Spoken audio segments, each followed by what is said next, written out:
Saya sampaikan adalah bagaimana tadi Paus Fransiskus dalam perjalanannya dari keluar Dubes Vatikan menuju ke Bandara Soekarno-Hatta tetap mempertahankan kedekatannya, tetap mempertahankan keinginannya untuk bisa menyapa masyarakat, dekat dengan masyarakat, sekalipun hanya sebentar, sekalipun hanya bisa berjabat tangan ataupun juga hanya memberkati melalui tumpangan tangan.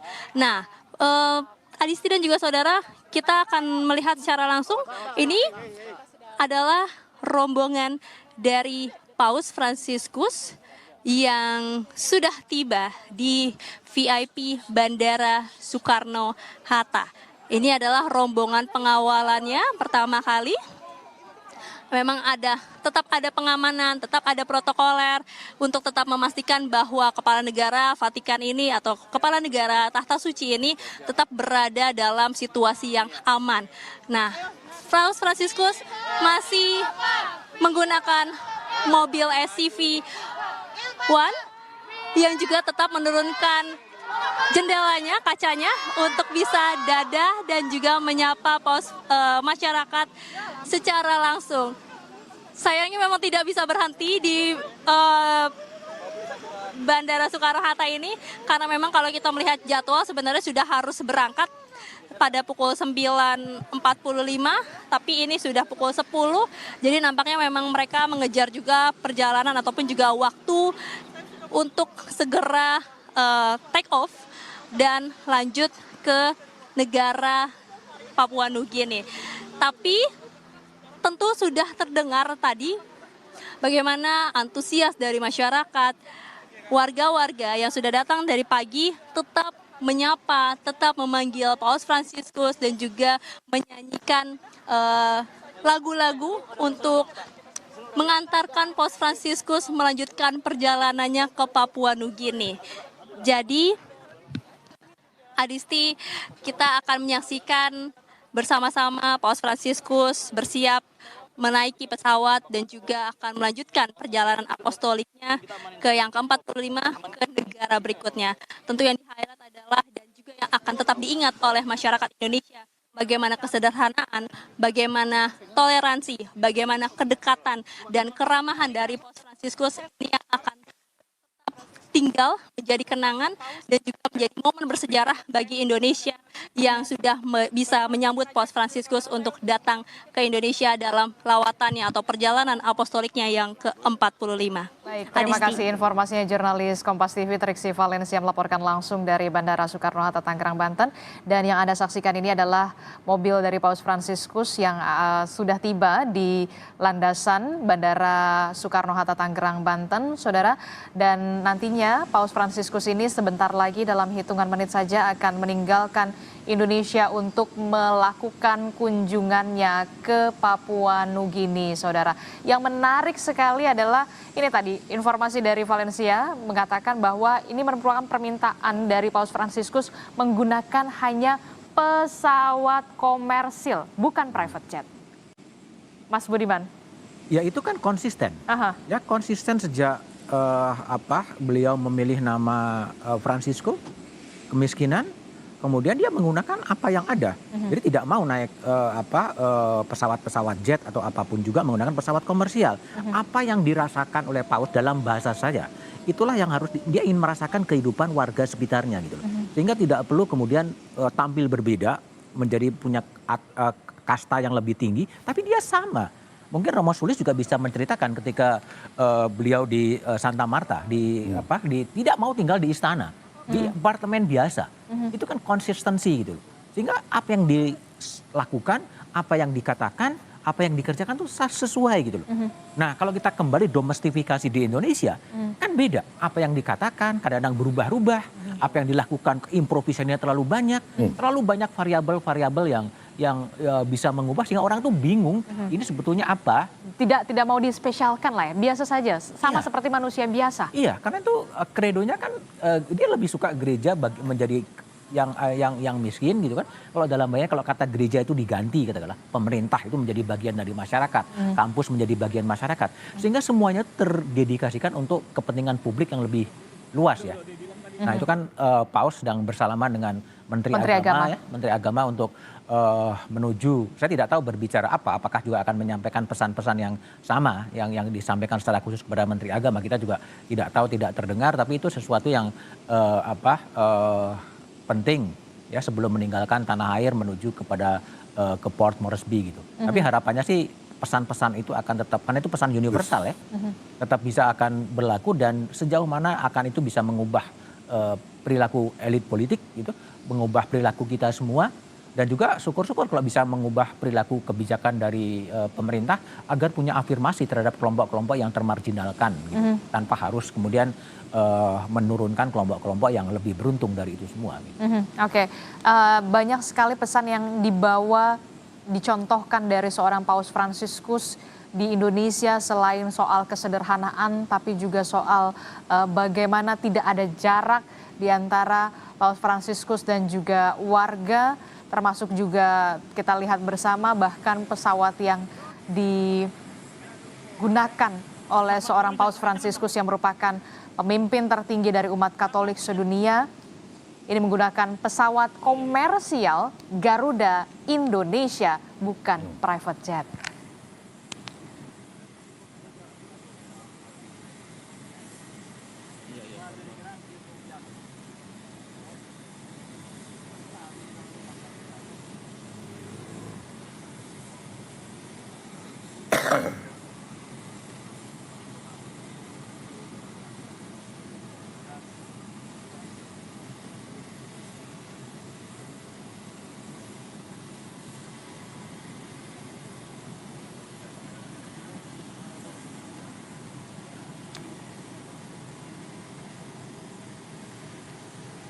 Ya, ini adalah visual di mana Paus Fransiskus sebentar lagi akan meninggalkan Indonesia. Saudara tadi juga sudah melihat Menteri Agama, juga sudah kemudian juga ada Effendi Simbolon, kemudian juga ada Dewan Pertimbangan Presiden juga hadir untuk memberikan penghormatan terakhir terhadap Paus Fransiskus.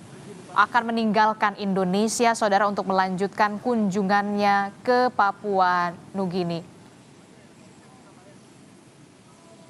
Ini adalah ucapan perpisahan dari seorang Paus Fransiskus kepada sejumlah pejabat yang sudah hadir di landasan Bandara Soekarno-Hatta untuk nantinya akan meninggalkan Indonesia dan akan bertolak menuju ke Papua Nugini untuk melanjutkan kunjungan apostolik atau perjalanan apostolik dari seorang Paus Fransiskus, saudara.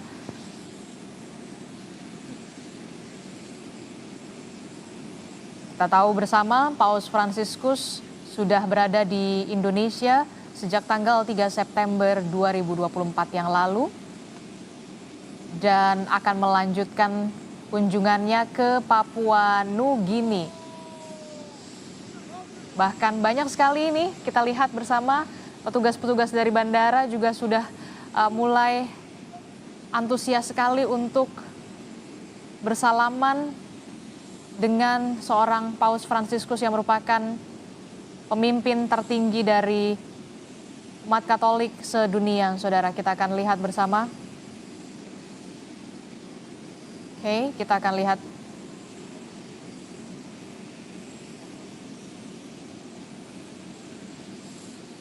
Ini merupakan sejarah, kita tidak pernah tahu nanti akan terulang lagi berapa puluh tahun lagi, Romo. Seorang pemimpin umat Katolik sedunia bisa kembali lagi ke Indonesia, tapi jangan sampai pesannya masih sama ya, harus ada yang lebih baik, perkembangan yang lebih baik, Romo. Kalau 35 tahun lagi, usia saya 95 tahun, kayaknya nggak nyampe ke situ. Apalagi usia warga Indonesia ya kan, dengan adanya polusi yang sekarang ada di Jakarta dan juga bagaimana? Ya, Paus dengan genuinitasnya tadi, kesederhanaannya. Saya melihat Paus pertama-tama putra Argentina ya, dan di Argentina dia belajar banyak hal. Tentang kemiskinan, tentang ketidakadilan sosial, teologi pembebasan juga lahir dari sana. Bahkan gereja Katolik juga terbelah antara kaya dan miskin, itu fakta. Yes. Dan dari situ hatinya pasti sudah terlatih. Bagaimana saya harus bersikap sebagai rohaniwan, sebagai pemimpin tertinggi. Tadi sempat dikatakan kan, jangan lupakan orang miskin. Itu adalah pergulatan beliau yang sepanjang hidup. Maka ketika kemana-mana pergi ke Indonesia itu ya, Indonesia dengan Argentina ya nggak jauh-jauh beda ya. Nah, termasuk negara yang berkembang begitu. Nah harapannya tadi, oh ya satu dulu, kita tetap bagaimanapun juga berterima kasih keadaannya aman ya. Aman, terima kasih kepada pemerintah yang mau berangkat. TNI dan juga Polri juga Polri ya, suka juga bertugas selama 3 hari ini. Saya tahu betul ini merupakan kerja keras semua keras. dari TNI dan juga Polri untuk bisa Wartawan juga kerja keras loh. Pakai lembur-lembur segala. Oke. Ya. Nah, apa namanya? Ya kita berterima kasih lah kepada pemerintah Indonesia yang sungguh mengusahakan kenyamanan untuk Paus. Nah, Paus sendiri sudah meninggalkan banyak pesan-pesan bersama juga tentang tentu saja dengan Kesederhanaan. bersama dengan Imam Besar Masjid Istiqlal, Nasaruddin Umar. Dan bahkan momennya juga terlihat luar biasa ya. Imam Besar Nasaruddin Umar mencium kening dari Paus Fransiskus, dibalas dengan cium tangan begitu ya. Itu uskup sama kardinal nggak berani loh itu. Nyium keningnya Paus. Bercanda ya ini ya. Karena kedekatan ya luar biasa. Nah, ini menjadi contoh kan, tidak ada jarak sebenarnya. nggak ada ya, ketulusan itu. Ketulusan, genuinitas. Nah, saya ingat ya, tadi ada banyak PR ya. Kekaisaran Romawi itu ada adagium, panis et circenses. Kalau rakyat nggak ingin berontak, berikanlah panis roti, et dan circenses hiburan. Sesederhana itu cara pikirnya Imperium Romanum. Nah, harapan kita masyarakat yang dengan 21,8 yang stunting itu kan mengerikan. Kita itu diberi berkah yang luar biasa oleh Tuhan yang subur. Apa benar ya misalnya garam saja impor. Kita apa namanya? Archipelago terbesar ya. Dengan garis pantai nomor 2. Oke, kita akan lihat bagaimana Romo, Paus Fransiskus akan menaiki pesawat dari pesawat komersil milik Garuda Indonesia. Sebentar lagi kita akan lihat bagaimana Paus Fransiskus akan meninggalkan Indonesia. Tentu saja banyak pesan yang disampaikan selama kunjungan Paus Fransiskus ke Indonesia tanggal 3 sampai 6 September 2024 dan ini hari terakhir. Ya, sudah melihat bagaimana Paus Fransiskus akan memasuki pesawat komersil milik Garuda Indonesia dan meninggalkan Indonesia setelah sejumlah agenda dalam kunjungan Paus Fransiskus di Indonesia sejak tanggal 3 sampai tanggal 6 September, mulai dari bertemu dengan Presiden Joko Widodo sebagai pemimpin negara Vatikan, kemudian juga menghadiri tokoh pertemuan lintas agama yang juga dihadiri oleh tokoh agama di Masjid Istiqlal bersama dengan Imam Besar Masjid Istiqlal, Nasaruddin Umar. Ada juga momen menarik dan juga momen mengharukan pertemuan antara Imam Besar Istiqlal, Nasaruddin Umar bersama dengan Paus Fransiskus pada saat diusai pertemuan terowongan silaturahmi. Setelah itu kita ketahui bersama saudara, Paus Fransiskus juga memimpin Misa Kudus ataupun Misa Akbar di Gelora Bung Karno yang dihadiri 86.000 umat Katolik. 86.000 umat Katolik di Gelora Bung Karno untuk memimpin Misa Kudus atau Misa Akbar di Gelora Bung Karno.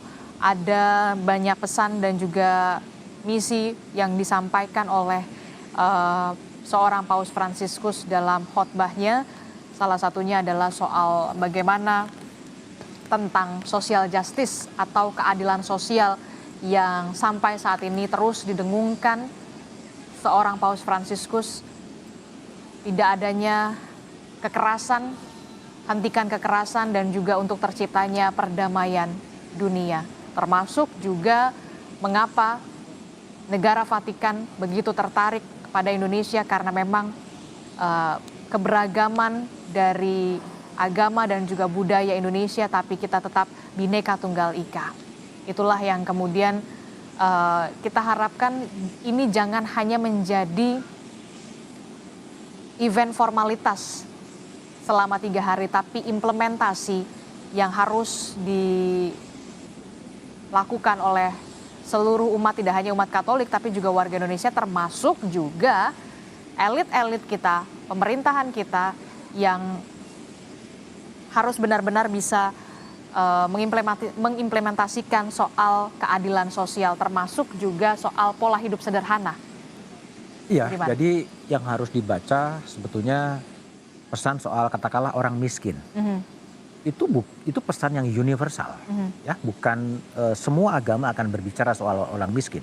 Kalau kita merujuk kepada konstitusi, fakir miskin dipelihara oleh Fakir miskin dan negara, anak-anak terlantar. dipelihara oleh negara. Itu kan teks konstitusi, ya. Dan itu 34. sudah jelas. Sudah jelas, sudah clear, itu dipelihara oleh negara lah. Sehingga bagaimana teks itu kemudian bisa diwujudkan, bisa diimplementasikan. Sehingga itu akan semakin jadi gitu. Sehingga janji-janji kemerdekaan, janji-janji yang ada di konstitusi itu betul-betul bisa segera mewujud. Kan ingat pidato Soekarno di 1 Juni 1945. Di era kemerdekaan tiada lagi kemiskinan. Ya, nah, itulah sekarang PR-nya 25,2 juta. Itu asumsinya kalau pengeluarannya adalah sekitar 2,5 juta. Kalau kemudian pengeluaran itu dinaikkan, akan makin besar juga orang miskin. Apakah itu masih sudah sesuai dengan tujuan kita hidup bernegara? Nah, itulah pekerjaan-pekerjaan rumah yang memang harus bisa ditangkap, ya, bisa ditangkap oleh elit, oleh pemerintahan baru. Apalagi yang- ini 5 tahun lah ya, harusnya bisa dari nol lah ya untuk bisa menciptakannya. Iya, jadi banyak tadi ya kita berbicara bahasa paus itu kan bahasa-bahasa diplomatik yang memang tidak mungkin beliau langsung kepada straight to the point. Ya. Kan dalam pidatonya kan beliau juga mengatakan ya, jika benar kalian tuan rumah tambang emas terbesar di dunia. Spesifik ya. Ya, harta yang paling berharga adalah kemauan agar perbedaan tidak menjadi alasan untuk bertikai, tetapi diselaraskan dalam kerukunan dan rasa saling menghormati. Disinggung soal tambang itu sebagai kekayaan. Tapi yang lebih penting adalah bagaimana perbedaan, bagaimana manusia-manusia ini diperhatikan. Itu dalam bahasa low context yang saya coba pahami. Nah, itu semangat-semangat itulah yang menjadi pekerjaan rumah, sehingga show tontonan 70 jam dari paus melalui berbagai media sosial, itu kan luar biasa. Dan seharusnya itu menjadi refleksi, ya, refleksi bagi kita semua. Dan paus clear ya, menyukakan bagi kewajiban manusia yang bekerja di bidang politik, ya, untuk betul-betul mengawal ini semua, mengawal kemajemukan, mengawal kemaslahatan bersama, mengawal ketimpangan, mengawal hak asasi manusia untuk betul-betul diwujudkan. Spesifik pesan itu disampaikan kepada orang-orang yang bekerja di wilayah politik. Nah, itu yang harus terus diingatkan, menjadi early warning system. Ya, early warning, mengingatkan bahwa akan ada bahaya kalau gap kemiskinan itu kemudian dibiarkan. Karena keadilan sosial itu kan sebenarnya akan mewujud pada sebuah perdamaian. Agak susah mewujudkan sebuah perdamaian tanpa ada social justice. Social justice bukan hanya the have and the have not, tetapi kesenjangan spasial dan lain sebagainya. Itu kalau ini kan menyangkut perasaan ya.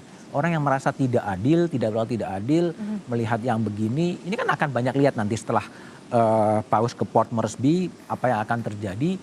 Lu juga akan lihat, oh udah kembali lagi. Adisti, saya ingat refleksi COVID ya. COVID 2 tahun menerpa Indonesia. Ya, orang betul-betul terpukul dengan COVID. COVID sekarang kembali sudah relatif selesai. Apa yang bisa dipelajari dari COVID? Perilakunya tetap sama saja. Tidak ada sesuatu yang diperbaiki. ya kan, kesadaran hidup juga sama saja. Kalau kita naik pesawat, kalau dulu COVID sebelum sebelum turun orang harus duduk dulu semuanya, sampai keluar satu persatu. Jaga jaraknya, Jaga jarak. tertibnya, Sekarang udah enggak. kembali normal. Artinya apa? Apakah bangsa ini harus meningkatkan menjadi nation learning, bangsa yang pembelajar dalam semua peristiwa-peristiwa itu, sehingga hari ini harus lebih baik dari kemarin dan hari besok harus lebih baik daripada hari ini. Kalau enggak kita akan begini-begini terus gitu loh. Nggak akan kemana-mana. Nggak akan kemana-mana, sehingga speech-nya Yohanes Paulus harus diulang lagi. Omongan tadi Romo Sulis menyebutkan soal kemunafikan. Itu kan juga pidatonya Mohtar Lubis di tahun 74. Berbicara soal karakter manusia Indonesia. Ya sekarang masih begini-begini saja gitu loh. Nah inilah yang menjadi bangsa pembelajar yang sesuatu hentakan-hentakan itu bisa mengubah perilaku dari masyarakat. Dan itu butuh keteladanan. Itu butuh keteladanan. Dan kita juga berharap ada keteladanan itu di pemimpin-pemimpin kita nantinya. Romo. Jelas dong. Pemimpin disumpah untuk melayani masyarakat. Pemimpin jadi begini. Kita menyebut pemimpin secara spesifik politisi ya. Negara ini hancur apa tidak bergantung politik. Pada pemimpinnya. Agama benar apa tidak Tergantung pada tergantung pemimpin. politik. Ya kan. Pendidikan baik apa tidak. Jadi sebetulnya tugas politisi itu tugas yang sangat luhur. Ya, sangat luhur. Paus juga menyebut itu. Cuman kita telah belajar juga seolah-olah politik itu perkara busuk, akal-akalan dan sebagainya. Nah, harus kita kembalikan kepada martabat yang sangat mulia. Bagaimana kaum politisi itu betul-betul melayani masyarakat yang dengan istilah bonum commune itu. Demi kepentingan umum. Repotnya kan sekarang terjadi pembalikan seolah-olah kalau berpolitik itu harus jahat, harus kotor, harus menipu, harus munafik dan sebagainya. Padahal pada mulanya tidak demikian. Oke, kita akan lihat Romo dan juga Mas Budiman, kita akan lihat gambar terkini di mana tadi baru saja kita lihat pintu dari tertutup, pintu dari pesawat Garuda Indonesia yang akan membawa Paus Fransiskus ke Papua Nugini untuk melanjutkan kunjungannya di negara Papua Nugini setelah 3 hari ini, saudara. 3 hingga sampai 4 hari ini, 3 sampai 6 September. Paus Fransiskus ini berkunjung di Indonesia dengan sejumlah agenda dan juga membawa pesan yang banyak sekali kita bisa lihat, termasuk tadi kita sudah membahas soal bagaimana dengan adanya kunjungan Paus ini bisa merefleksikan diri tidak hanya bagi umat Katolik tapi bagi seluruh rakyat Indonesia. Tampak sekali antusias tadi sebelum Paus Fransiskus meninggalkan Kedutaan Besar Vatikan. Ini menunjukkan bahwa Paus Fransiskus ini merupakan salah satu sosok yang kemudian dinantikan oleh tidak hanya umat Katolik tapi juga tokoh lintas agama dan juga warga lintas agama lainnya, termasuk juga kerinduan akan pemimpin yang punya genuinitas di Indonesia, yang tulus untuk menyapa warga, melihat secara langsung dan kita akan melihat sebentar lagi, saudara, sosok Paus Fransiskus akan meninggalkan Indonesia dan akan bertolak ke Papua Nugini. Permintaan yang diajukan oleh Paus Fransiskus adalah menggunakan pesawat komersil. Pesawat komersil, bukan private jet. Bahkan ini adalah menggunakan pesawat Garuda Indonesia yang akan membawa Paus Fransiskus menuju ke Port of Moresby di Papua Nugini. Saudara, sebelumnya juga Paus Fransiskus juga dari Italia ke Indonesia juga menggunakan pesawat komersil yang dicharter, saudara. Dan ini menunjukkan bagaimana kesederhanaan dari seorang Paus Fransiskus dan tidak ingin dispesialkan, begitu ya, ingin dispesialkan dalam kunjungannya, termasuk juga bagaimana kita melihat pada saat Paus Fransiskus selama kunjungannya di Indonesia menggunakan kendaraan berwarna putih, hanya SUV, begitu, dan selalu membuka kaca jendela mobilnya, bahkan berada duduk di bagian depan Dan kita tentu saja patut bersuka cita dan juga berbangga dan berbahagia seorang Paus Fransiskus mau berkunjung ke Indonesia. Begitu ya, bahkan banyak sekali anak-anak, bayi, anak-anak berkebutuhan khusus. Ya. Dan apa ya, Paus Fransiskus Smiling Pope gitu ya, kita melihat secara langsung bagaimana ketulusan dari seorang Paus Fransiskus. Ya. Termasuk di misa kemarin ya? Di misa kemarin dengan ya, umurnya sudah 87 ya, sudah tidak muda lagi. Lalu ada sakit di kaki juga. Tapi dengan segenap upaya mencoba menganimasi masyarakat yang lama tidak mendapatkan kunjungan ke Paus itu sesuatu yang luar biasa. Kita berharap juga Paus ini nanti masih ada 3 negara ya? Iya, ada 3 negara. Tetap sehat. Kita mendoakan terus semoga tetap sehat. Nanti masyarakat di Papua, umat Katolik, umat pada umumnya juga mendapatkan berkah pesan tersendiri. Dari Papua kemudian ke Timor Leste atau Timor Leste, Gili itu ke ya. Singapura. Mantan saudara kita. Baru kemudian ke Singapura masih dengan pesan itu. Kembali ke Indonesia, saya mau menyinggung sedikit tadi boleh ya? Boleh dong. Ya, jadi tadi soal Panis Centes ya. Rakyat sederhana itu ya sederhana kok pemikirannya. Masyarakat sederhana itu butuh makan dan merasa nyaman. Faktanya di Indonesia mencukupi beras saja masih swasembada. Kedelai makanan rakyat itu ada lagunya di Jawa. Tahu, tempe, impornya berapa persen itu. Garam saja impor. Ini masalah impor mengimpor ini ada apa? Kok sampai sangat senang mengimpor? Itu artinya bagaimana kemudian pemerintah juga harus bisa mengupayakan kesejahteraan kepada rakyat. Itulah yang kemudian mungkin bisa kita impor ya, makanan tercukupi. Tapi kan itu bahaya. Kayak kemarin misalnya pada masa pandemi. Semua butuh sustainability di masing negara. Nah, salah satu usaha yang paling pokok itu jangan lupakan pertanian. Dan itulah yang kemudian juga bisa kita lihat bagaimana kesederhanaan dan juga kesahajaan dari seorang Paus Fransiskus ya. Kita akan mengajak pemirsa Kompas TV untuk melihat bagaimana visual terkini dari Bandara Soekarno-Hatta, Tangerang, Banten, di mana tampaknya pesawat Garuda Indonesia akan segera bersiap untuk membawa Paus Fransiskus akan meninggalkan Indonesia menuju ke Papua Nugini untuk melanjutkan kunjungannya, saudara. Dan ini dia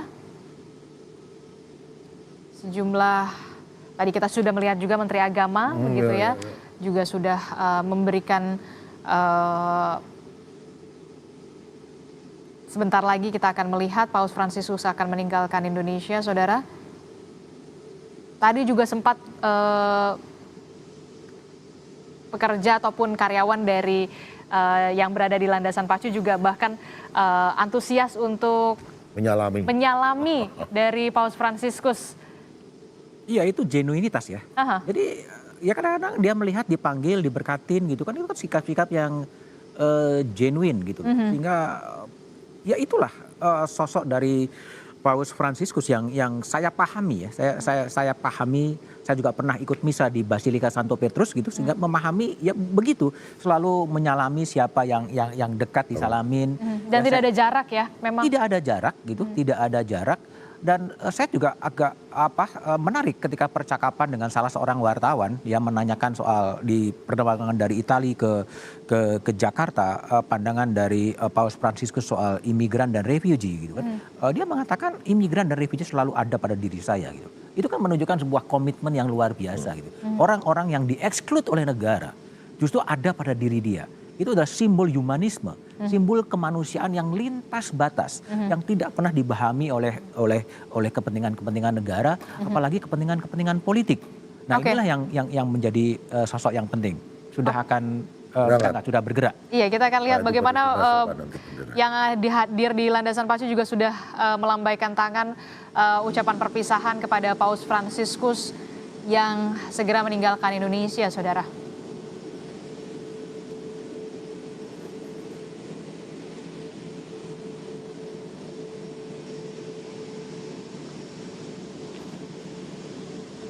Berapa jam ke pos Moresby? 6 atau berapa? Sama ke arah Papua lah. Oh ya, Hampir 8 jaman. lama juga ya. Oke, ini dia ada Ignatius Jonan, kemudian juga ada Effendi Simbolon. Tadi juga kita melihat bagaimana Menteri Agama juga Yes. memberi kedutaan besar juga dari Duta Besar Vatikan. Juga kita sudah melihat bagaimana Paus Fransiskus sebentar lagi akan meninggalkan Indonesia untuk melanjutkan kunjungannya ke Papua Nugini, saudara. Tentu ini akan dicatat dalam sejarah, baik itu sejarah Indonesia dan juga dunia, bahwa seorang Paus Fransiskus pernah menginjakan kakinya ke bumi Pancasila, Bhinneka Tunggal Ika, membawa berbagai macam pesan dan juga misi soal toleransi beragama, keadilan sosial, hentikan tindakan kekerasan, dan perdamaian bisa segera tercipta jika terciptanya keadilan sosial. Inilah yang kemudian menjadi PR kita bersama, warga dan juga pemerintah serta elit, untuk bisa mengimplementasikan apa yang dipesankan oleh Paus Fransiskus selama di Indonesia, termasuk soal isu lingkungan juga sempat disinggung oleh seorang Paus Fransiskus, keadilan sosial, serta perdamaian. Keadilan sosial tidak akan pernah tercipta, saudara, dan toleransi beragama inilah yang kemudian tetap harus bisa kita ciptakan dan juga upayakan di negeri Indonesia ini. Kita sama-sama saksikan bersama detik-detik, Mas Budiman. Ya, artinya tetap kita harus terima kasih ya.